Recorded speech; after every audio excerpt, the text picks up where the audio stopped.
Dear students, आज के इस वीडियो लेसन में आपको मैं सिखाने वाला हूं कि भाई इंपेरेटिव सेंटेंस में अगर कॉजेटिव वर्ब को यूज कर दे तो आप कैसे बदलाव होते हैं, कैसे चेंजेस होते हैं। सबसे पहले हम लोग कॉजेटिव वर्ब में अगर बात करें तो हमारे पास जो कॉजेटिव वर्ब्स होती है वो होती है स्टार्ट, कीप, स्टॉप, मेक या फिर गेट या फिर हैव, ये सारी कॉजेटिव वर्ब है।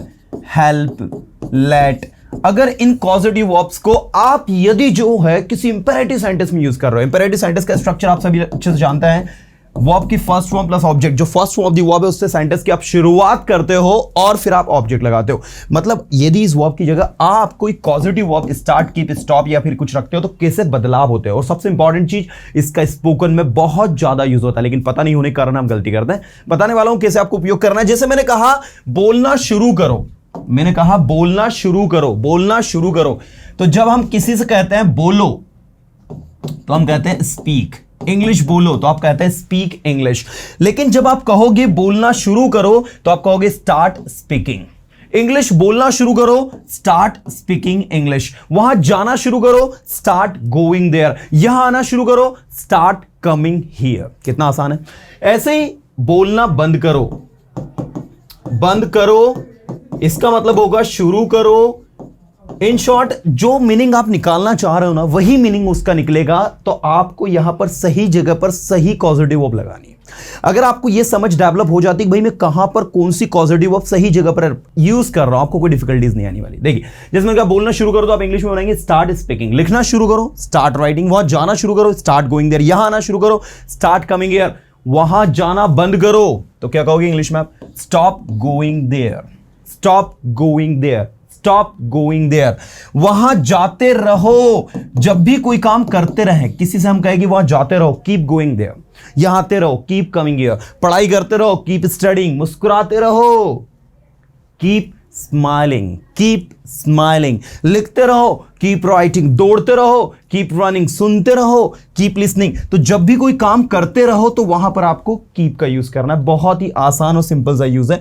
ऐसे ही जब आप किसी से कहें कि मुझे जाने दो, किसी से आप कहें कि भाई मुझे काम करने दो, तो वहां आपको लेट का यूज करना है। जैसे मुझे बोलने दो तो आप इंग्लिश में कहेंगे लेट मी स्पीक। मुझे यहां आने दो, आप इंग्लिश में कहेंगे लेट मी कम हियर। मुझे इंग्लिश सीखने दो, आप इंग्लिश में कहेंगे लेट मी लर्न इंग्लिश। मुझे इंग्लिश पढ़ाने दो, आप इंग्लिश में कहेंगे लेट मी टीच इंग्लिश। यहां पर ऑब्जेक्टिव केस नहीं भी लगाया तो फिर आपको बोलना होता है जाने दो, लेट गो। लिखने दो, लेट राइट। बोलने दो, लेट स्पीक।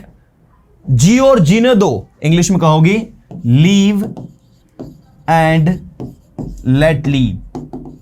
ठीक है, लीव एंड लेट लीव। तो इस तरीके से लेट लीव जीने दो, लेट राइट लिखने दो, लेट स्पीक बोलने दो। बोलना मतलब होता है स्पीक और बोलने देना लेट स्पीक। सुनना मतलब होता है लिसन, सुनने देना मतलब होता है लेट लिसन। अब मुझे सुनने दो तो लेट मी स्पीक। रवि को सुनने दो तो लेट रवि स्पीक। रवि को जाने दो तो लेट रवि गो। मुझे जाने दो तो लेट मी गो। ओसी का मतलब होता है ऑब्जेक्टिव केस। जो भी सब्जेक्ट आप यूज करोगे उसका एक इंडिविजुअल ऑब्जेक्टिव केस होता है, आप सबको ये पता होना चाहिए। आई का ऑब्जेक्टिव केस होता है मी, ही का ऑब्जेक्टिव केस होता है हिम, शी का ऑब्जेक्टिव केस होता है हर, दे का ऑब्जेक्टिव केस होता है देम और वी का ऑब्जेक्टिव केस होता है अस। इतने ही प्रोनाउन के आपको चेंज करने होते हैं। बाकी आप कोई सा भी प्रोनाउन आप लिख दे उसका ऑब्जेक्टिव केस वही होगा। कोई नाउन लिख दे उसका भी ऑब्जेक्टिव केस वही होगा। जैसे राम का ऑब्जेक्टिव केस राम ही होगा, सोहन का ऑब्जेक्टिव केस सोहन ही होगा, राम और सोहन का ऑब्जेक्टिव केस वही होगा। तो इस तरीके से आपको ऑब्जेक्टिव केस को यहां पर यूज करना होता है। अब हम बात करते हैं नेक्स्ट लेवल में। मैंने कहा भाई उसे इंग्लिश बुलवाओ, उससे इंग्लिश बुलवाओ, तो आप कहेंगे मेक हिम स्पीक इंग्लिश। किसी से कोई काम करवाना, किसी से कोई काम करवाओ। मैंने कहा उससे इंग्लिश बुलवाओ, मेक हिम स्पीक इंग्लिश। उससे सेंटेंसेस बनवाओ, मेक हिम मेक सेंटेंसेस। उससे लिखवाओ, मेक हिम राइट। उससे ज्यादा से ज्यादा लिखवाओ, make him write more and more. उससे खाना बनवाओ, मेक हिम कुक फूड। उससे दुड़वाओ उसको, make him run, make him run. उसको हंसाओ, मेक हिम लाफ। उसको रुलाओ, मेक हिम क्राई। तो जब भी किसी को कोई काम हम करवाएं और उसमें वो व्यक्ति जो काम को करने वाला वो यहां ओसी के रूप में आएगा।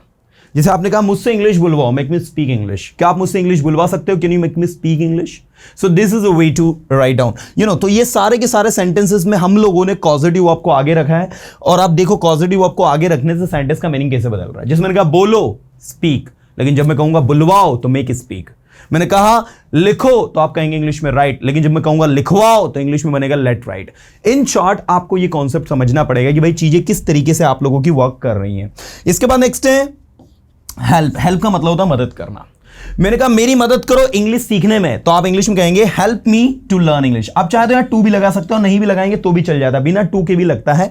Help me to learn English, मेरी वहां जाने में मदद करो, help me to go there. मेरी यहां आने में मदद करो, help me to come here. मेरी लिखने में मदद करो, हेल्प मी टू राइट। मेरी सेंटेंसेस बनाने में मदद करो, help me to make sentences, या फिर help to make sentences, sentences बनाने में मदद करो।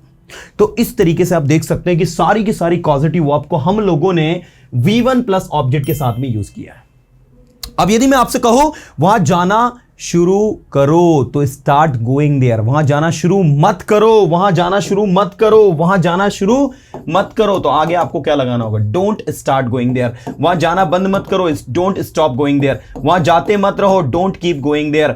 वहां उसे मत जाने दो, don't let him go there. उससे सेंटेंसेस मत बनवाओ, don't make him make sentences. उससे इंग्लिश मत बुलवाओ, don't make him speak English. और इंग्लिश बोलने में उसकी मदद करो, help him to speak English. उसकी इंग्लिश बोलने में मदद मत करो, don't help him to speak English. आप चाहेंगे इसे नेगेटिव कर देंगे। इसी तरीके से मान लीजिए अगर आपने कहा कि उससे इंग्लिश कभी मत बुलवाओ, अब यहां नेवर लगा दीजिए। मैंने कहा इंग्लिश बोलना कभी भी शुरू मत करो, नेवर स्टार्ट स्पीक इंग्लिश। वहां जाना कभी भी शुरू मत करो, नेवर स्टार्ट गोइंग देयर। वहां जाना कभी भी बंद मत करो, नेवर स्टॉप गोइंग देयर। वहां जाते कभी भी मत रहो, नेवर कीप गोइंग देयर। वहां उसे कभी में मत जाने दो, never let him go there. उससे सेंटेंसेस कभी मत बनवाओ, never make him make sentences. उससे इंग्लिश कभी मत बुलवाओ, never make him speak English. और उसकी मदद इंग्लिश बोलने में कभी मत करो, never help him to speak English. So this is way to use all the causative verb in imperative sentences. I think guys आपके दिमाग में ये चीज तो क्लियर हो गई होगी कि भाई causative verb जो है it's quite easy. Causative verb जो है ये आपकी imperative sentence के साथ में यूज होकर उसके मीनिंग को किस तरीके से डिफरेंशिएट, एक नया मीनिंग जो है कैरी करती है। अब मुझे आप लोग कमेंट करके ये बताओ कि क्या आपको ऐसा लगता है कि इनका उपयोग अगर हम टेंसेस में कर रहे हैं, मोडास में कर रहे हैं, तो चीजें कितनी ज्यादा आसान हो जाएगी। और सबसे इंपॉर्टेंट चीज मैं अपने स्टूडेंट्स को हमेशा ये चीज बताता हूं कि आप लोग है ना जब भी कोई चीज को सीखें तो उसके फैक्ट सीखें, उसके टेक्निक सीखें, उसके कॉन्सेप्ट्स को क्लियर करें, क्योंकि ये अगर आप कर लेते हैं then you don't need to learn much. नहीं तो आपको क्या करना होगा, बहुत सारी चीजें पढ़नी होगी। बट जहां एक बार आपको कॉन्सेप्ट्स क्लियर हो गए, एक बार सारी चीजें आपको समझ में आ गई, एक बार आपके सारे डाउट्स क्लियर हो गए, तो आपको फिर कोई भी चीज टफ नहीं लगती है। टफ आपको कोई चीज तब लगती है जब आपको उसके कॉन्सेप्ट्स क्लियर नहीं होते। ये सारा का सारा कॉन्सेप्ट बेस्ड कंटेंट है यार, और इस कंटेंट को उस लेवल पर प्रैक्टिस करो कि when you communicate with someone you are able to use all this things in your spoken. क्योंकि होता क्या है, स्टूडेंट्स पढ़ बहुत कुछ लेता है but he is unable to use that things. और अगर आप इसको सिस्टमेटिक तरीके से प्रैक्टिस कर रहे हो, अच्छे से समझ रहे हो, then trust me, you can use all these things in your spoken activities. My best wishes are with you and I wish you are going to be a good English speaker very soon. But let me tell you again one thing, you have to practice more and more, because the more you practice, the more you learn. अगर video अच्छा लगा तो comment में आपको लिखना है the more you practice, the more you learn, and I definitely give you like. Okay, चलिए मिलता हूं नेक्स्ट सेशन में कुछ अच्छे कंटेंट के साथ. Till then, tata bye, have a good day.